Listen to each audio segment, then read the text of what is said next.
Twitter has been blowing up. YouTube, all the influencers blowing up, and everyone is losing their minds over Michael Burry selling nearly everything he owns. You can see here, you've probably seen this already, that he's dumped everything apart from Geo, and this is the only thing he holds, and it's got everyone in the market entirely panicked, thinking that because Michael Burry has a history of selling the tops and making enormous money shorting markets, that this implies the stock market is done. The stock market is about to roll over. But make sure you stick around, because I'm going to show you that not only is he wrong this time, he's comically wrong. He sold the bottom. So let's get into it. All right, hello and welcome to Camel Finance. I'm your boy Camel, and today I've got a whole heap of adoption to show you. I've got some calculations that prove Bitcoin is about to do multiple bags, and then I will show you what you've come here for, the thumbnail, the comedy that is Michael Burry's timing on this occasion. Blackrock's statement last week about Bitcoin's energy usage has not gotten enough attention. With a single sentence, it essentially shot down a criticism of Bitcoin that has been prevalent for years in the investment, political, and media worlds. Bitcoin news often gets focused on by retail traders, not institutions. In this case, I think it's the reverse. ESG-focused institutions will now view Bitcoin as having received Blackrock's widely watched stamp of approval. In bear markets, stuff like this gets overlooked, but in future bull, it's one of those things that traders may look back on and recognize as important. How can we make the comment, how can we make the statement that Bitcoin is bad for the environment, that Bitcoin uses too much energy, when BlackRock doesn't care? It's good enough for BlackRock, and let me tell you, if it's good enough for BlackRock, it's good enough for the rest of the world. Something people are overlooking: BlackRock's assets under management are 10 trillion. A 1% allocation to Bitcoin would equal $100 billion purchases. At a price of 24k per Bitcoin, that would equal buying of more than 4.1 million Bitcoins. Now, let me just quickly show you some math. The current circulating supply is 19 and a bit million Bitcoin. But we can take away 3 million straight away, because many have been lost forever. Satoshi has 1 million that won't be moved. And so if you divide 4.1 million by the real circulating supply of just over 16 million, what you'll find is this is 25% of the entire Bitcoin supply. 25% if BlackRock allocate a 1% allocation of their 10 trillion under management. What do you think will happen to the price if they allocate 1%? This doesn't include the Federal Reserve just publishing its final guidance that will allow crypto banks to participate in its payment system. So this is BlackRock alone. This does not include central banks that will soon be buying up Bitcoin, have probably already started buying up Bitcoin. This doesn't include the Saudis, which we know are sitting on the sideline with their trillions waiting to come in. At the same time, we're seeing things like Binance winning preliminary approval for Bitcoin and crypto in Kazakhstan. So this snowball is building momentum. I've been doing this every day for 5 months now, and what I seem to find is that there's no shortage of news like this. Bitcoin is spreading like wildfire. We also have $33 billion digital bank Revolut winning approval to offer Bitcoin and crypto to its 17 million clients in the European Economic Area.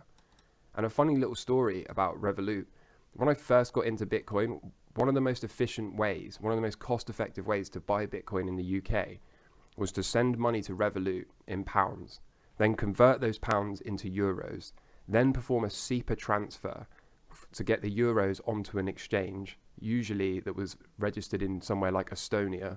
Then we would exchange the euros for the Bitcoin and then withdraw the Bitcoin to cold storage. It's important to note that at the time, transferring the pounds to Revolut would take some time, a day, 3 days. Converting to euros was near instant. Then the SEPA transfer would take up to 5 days. Then it would finally arrive in Estonia on the exchange, and then you could buy the Bitcoin and withdraw it to your cold storage. So this whole process of buying Bitcoin in a cost-efficient way would take about a week. So if you think Bitcoin is clunky now, if you think it's not as smooth or whatever, you don't know nothing. Let me tell you, it was a nightmare. It was an absolute nightmare to do this. If you had some problem at either end, it would take days to get a response from anything.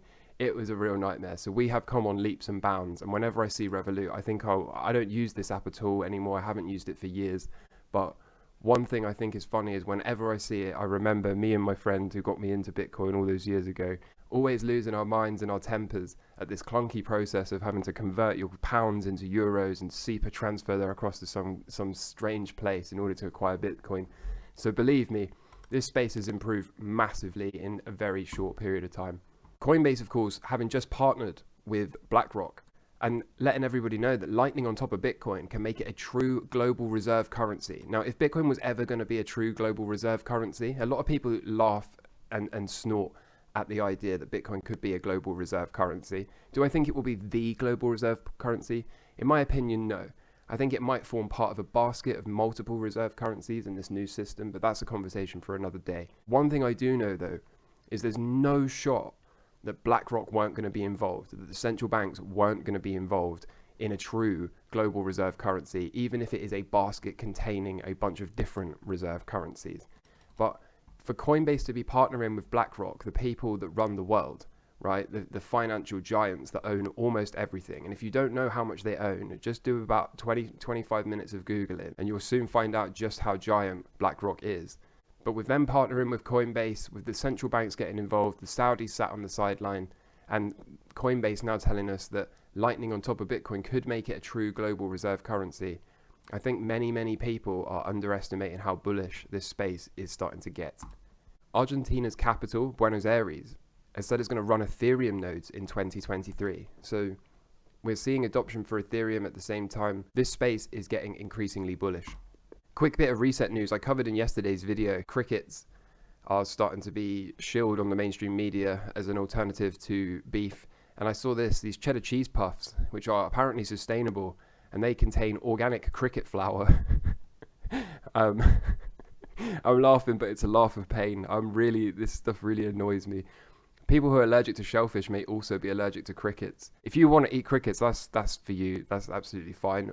I just think it should be a choice, that's all. And I'm worried that slowly but surely this is going to become the norm. So if you're up for that, that's fine. And so just before I come to show you this thing about Michael Burry, Plan B has shown that the RSI buy signal on July, 23.3k close. And Bitcoin's already up $1,000 since. So the RSI appears to be bouncing from its oversold conditions. The price appears to be bouncing.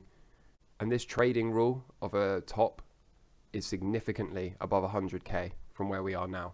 So I think with everything I've shown you so far, there's a very good case that the Bitcoin price could go on a surprise rally to the upside. We are approaching the top of a downward sloping trend line, as you can see here. We've done this before. We sort of wandered out, did a quick back test, and then we went on an enormous bull run, and it appears that that same setup is repeating. And so finally, the moment you've all been waiting for. Michael Burry selling absolutely everything he owns. Does that mean global recession is imminent? Does that mean the top is in for the stock market? Does it mean the top is about to be in for the stock market? Does it mean we're going into the Great Depression 2.0? Well, actually, no, because the attention is in the details. So whilst the filing date was on the 15th of August, as you can see here, the period of report was the 30th of June.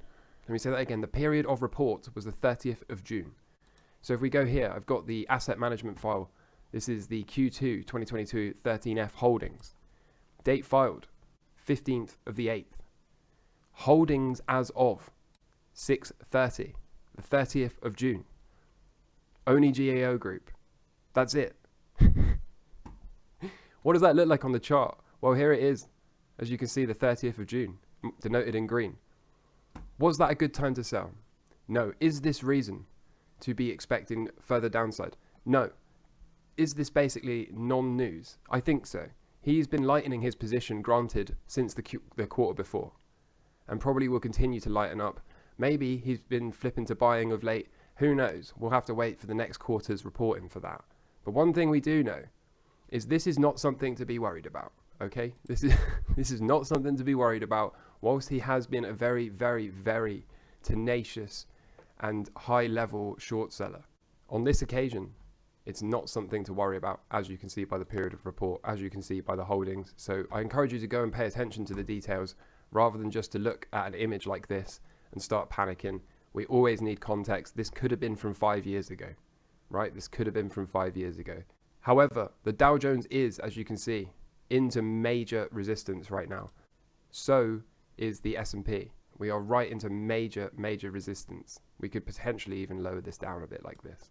The Nasdaq is apparently through its major resistance, but is starting to look a little stretched. So should we be open to pullbacks? Yes. Should we be chasing this rally higher? No, not necessarily, But don't think that it can't run, as I've been saying, for another couple of weeks into the 25th, which is the Jackson Hole Symposium.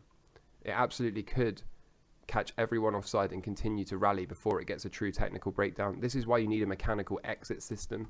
You know, it's incredibly hard when you're sat on this much profit to be confident that you can continue to hold and push higher. Everyone thinks this rally is overdone. It is probably a bit overstretched. It is probably a bit overbought short term. But until you get a trend line breakdown, why would you act? You have to have a mechanical system that makes these decisions for you so that you're not following your gut and training bad habits. I'm noticing the VIX didn't break out yesterday, so that kind of tells us that potentially we've got a bit more run left in the S&P right here. So I wouldn't be surprised to see this break out and go up all the way up into the 25th at all. Of course, open to being wrong. A trendline break and things start to look bearish for the stock market, and similarly a trendline break down and things start to get a bit bearish for the stock market. This is true of the Nasdaq and the Dow, of course. Real, still looking at this, still lining up real. So continue to monitor this and update as appropriate. Oil telling us that potentially we've seen peak inflation. Oil not looking to break out just yet, so we'll continue to monitor this. Gold still coming off. We'll continue to monitor this. Not too worried about that, as I keep saying. Miners giving back some of that, but that's okay. Continue to push long and strong. You know the deal by now, especially if you've been watching the channel. Keeping a close eye on this trend line. Trendline breakdown from here could open up a lot of downside. And as you can see, we are right into trendline support for Ethereum, so we'll need to keep a close eye on that as well. MATIC right into trendline support, so we'll need to keep a close eye on everything by the looks of things. The dollar is bid, but I do not foresee a world where the dollar takes out this high, so I could of course be wrong about that, but for now we will see what happens. I would think we get a lower high come in, and then that will coincide with another leg higher for risk assets. If you found value here today, I'd appreciate it if you could drop a like on the video, subscribe if you're not already. Let me know in the comments what you think about the whole Michael Burry thing. Let me know in the comments what you think about the stock market rally, the Bitcoin rally, and if you've got any questions or anything you want to cover, throw that down as well. In the meantime, I'm your boy Camel. Look after yourself. Take care. All the best from me. Cheers. Bye.